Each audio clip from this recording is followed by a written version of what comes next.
آپ کی طرف آتا ہوں عائشہ، آپ میں چاہتا ہوں کہ تھوڑا سا ہمارے ساتھ جو ہے وہ ہدایت صاحب صاحب سے ہماری مشاعروں میں ملاقات ہوتی تھی، اور کیا خوبصورت یہ شعر کہتے ہیں اور کیا انداز بیاں ہے ان کا. ان کے ساتھ میں نے ایف ایم ریڈیو پہ انہوں نے مجھے مدعو کیا تھا، تو وہاں پر انہوں نے بہت خوبصورت طریقے سے میرا انٹرویو لیا تھا، اور میں مجھے ایسا لگ رہا کہ میرے تمام جو انہوں نے سوال کیے تھے میں نے بہت ہی مجھے مد نظر رکھتے ہوئے وہ انہوں نے بتائے تھے. تو ان کے سامنے کیا کہتے ہیں کہ وہ سورج کو چراغ دکھانے والی بات ہے کہ میں باتیں کروں. آپ پلیز یہ بتانا پسند کریں گے کہ آپ کا جو پرانا سلسلہ ہے، آپ نے بھی اپنے فادر کے بارے میں کچھ باتیں بتائی تھی، تو میں جاننا چاہ رہی تھی کہ آپ کا کیسا رشتہ تھا ان کے ساتھ.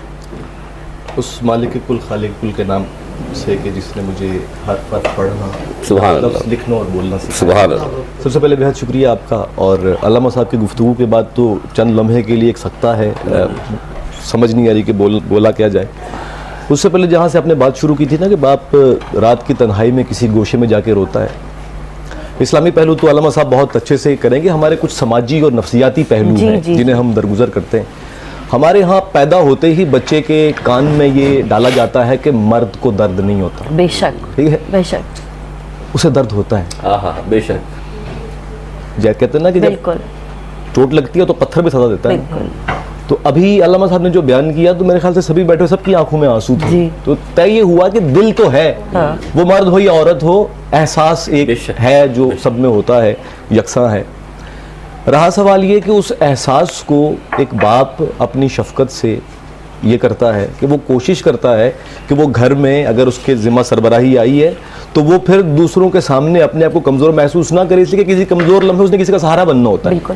وہ سارا جب اپنے اوپر لیتا ہے، وہ ساری ٹینشنیں اپنے اوپر مسلط کرتا ہے، وہ تمام تر چیزیں اپنے سر لے لیتا ہے، لیکن خاموشی کے ساتھ، مسکراتے لبوں کے ساتھ، مسکراتی آنکھوں کے ساتھ، چمکتی آنکھوں کے ساتھ سب کو سہارا دیتا ہے کہ نہیں بھائی میں ہوں، ابھی زندہ ہوں. تو سب سے پہلے تو ایک باپ کے ہونے کا سہارا ہی بہت ہوتا ہے. مجھے یاد پڑتا ہے 12 برس قبل جب میرے والد کی ڈیتھ ہوئی تھی تو میرے لیے وہ لمحہ بڑا عجیب تھا.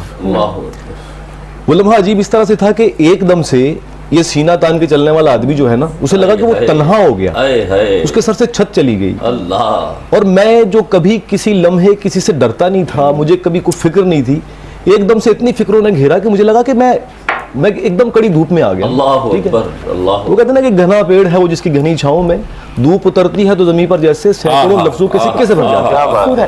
تو وہ جو باپ ہوتا ہے نا، وہ جب بولتا ہے تو اس کی باتوں سے پھول جھڑتے ہیں.